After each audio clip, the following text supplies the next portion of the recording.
आप जो जवाब दे रहे हैं उनका सवाल मैं आपकी तरफ रख दे रही हूँ। वो कह रहे हैं कि ठीक है, आपने कहा कि आपकी पत्नी मस्जिद जाती हैं, हो सकता है कुछ एक महिलाएं हो जो मस्जिद जा रही हूँ, अब वहां जाने का सही पहनावा क्या होना चाहिए, ये तय करने वाला कौन है? मौलाना साजिद रशीदी जैसे लोग?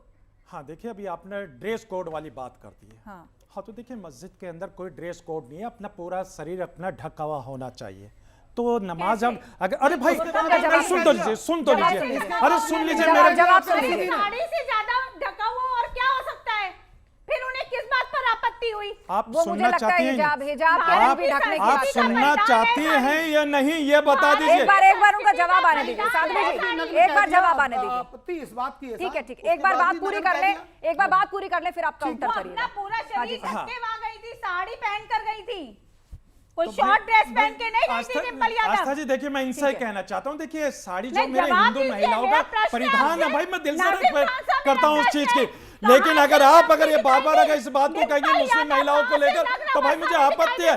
भाई मस्जिद के अंदर अगर महिलाएं अगर जाती है नमाज पढ़ने के लिए, उनका शरीर ढका हुआ होता है, लेकिन मैंने क्या कहा कि मस्जिद इबादत का घर, अल्लाह का घर, किसी को इसको क्लियर कर लेते हैं। आपने कहा कि पूरी तरह से कवर्ड अप होना चाहिए, तो क्या आपका इशारा बुर्के की तरफ है? क्या आप ये कहना चाहते हैं कि बुर्के या हिजाब महिलाओं की चॉइस है? मतलब लिबास ऐसा होना चाहिए, लिबास ऐसा होना चाहिए कि पूरी तरीके से कवर्ड अप हो। जी कि बुर्का पहन के जाएं डिंपल यादव के लिए, यही था। साड़ी में अगर कोई महिला ढकी हुई नहीं है तो आप और किस परिधान को ये मानते हैं कि वो ढकी हुई है? डॉक्टर जीनत, अब यहाँ पर परिधान पे बात आ रही है कि सबसे पहले तो ये था कि भाई कितनी महिलाएं ही हिंदुस्तान की मस्जिद में नमाज पढ़ने जाती हैं, अब जाती हैं तो उनका परिधान क्या हो? अब कह जरूर दिया जाता है शरीयत के अकॉर्डिंग, उसमें कोई डिजाइन नहीं दिया गया है, लेकिन जहां तक मेरी जानकारी इशारा किया गया है कि भाई इस तरह का लिबास हो कि बहुत ज्यादा तंग ना हो और ढीले ढाले कपड़े हों, पूरी तरह से ढका होना चाहिए और पूरा उसका वर्णन है।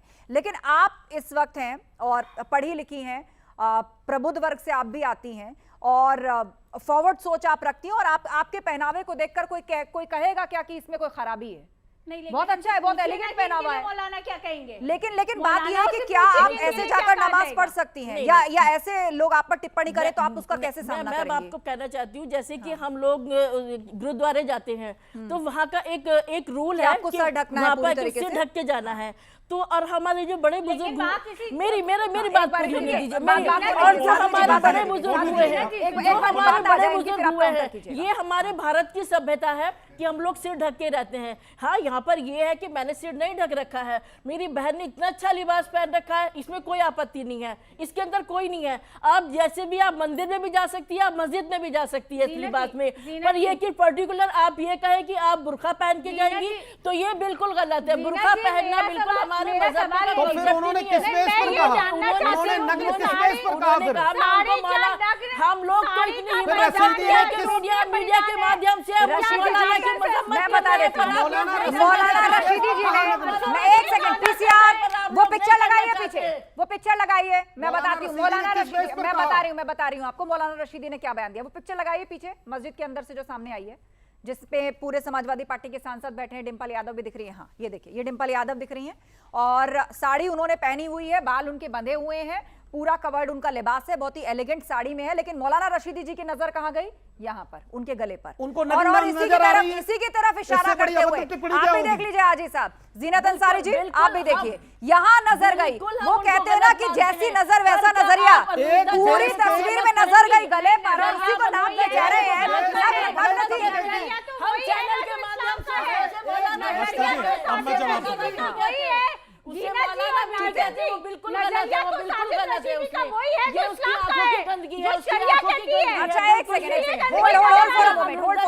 देखिए इस तरह क्या है ना, किसी की आवाज ऑन एयर नहीं जाएगी, मैं एक एक करके नाम लूंगी, आप सबको 20-20 सेकंड।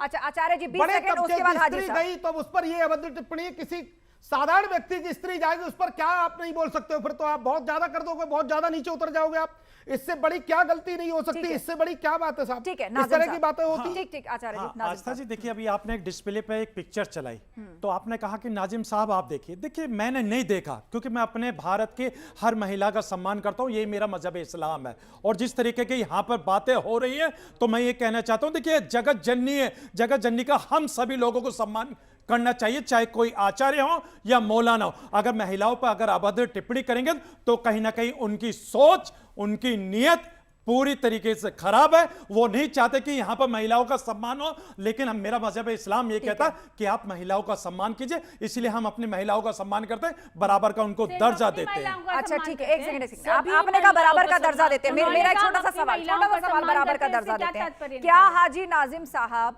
इस तरह का कोई बीड़ा उठाएंगे, इस तरह का कोई सामाजिक जन जागरण अभियान चलाएंगे जहां पर महिलाओं को बताया जाए कि भाई मस्जिद के अंदर आपकी एंट्री बैन नहीं है, बस आप नियम को फॉलो करें, आप भी नमाज पढ़ सकती हैं, जब मक्का मदीना में पढ़ी जा सकती है तो यहां भी पढ़ी जा सकती है। हाँ आस्था जी, देखिए मैंने बताया कि अल्लाह का शुक्र है मैंने हज किया हुआ, तो देख मैं अपनी घरवाली को साथ अपने लेकर गया था, वहां पर उन्होंने भी नमाज पढ़ी है और मैंने भी नमाज पढ़ी। हाँ सुन तो लीजिए भाई, ये भारत की मस्जिदों में भी हम लोगों ने यती जी हम जिस तरीके से आप मंदिरों पर लिखवा देते हैं कि मुसलमानों का यहाँ प्रवेश वर्जित है, भाई हम अपनी मस्जिदों पर किसी भी मस्जिद पर यह नहीं लिखवाते कि यहां पर महिलाओं या हिंदुओं का प्रवेश वर्जित है, क्योंकि ये तो देखिए अल्लाह का घर है, यहां तो सब आइए, किसी को मना नहीं है। लेकिन अगर मंदिरों पर ये लिख देंगे पार्टिकुलर कि यहां पर मुसलमानों का प्रवेश वर्जित है, तो यहां भारत की जो संस्कृति है कहीं ना कहीं खतरे की बात हो जाती है। भाई हम तो आपको अपनी मस्जिद में स्वागत कर रहे हैं, भाई हम तो स्वागत करते हैं आप लोगों का कि आप आइए मस्जिद में, हम लोगों ने कोई दिक्कत नहीं है आपको।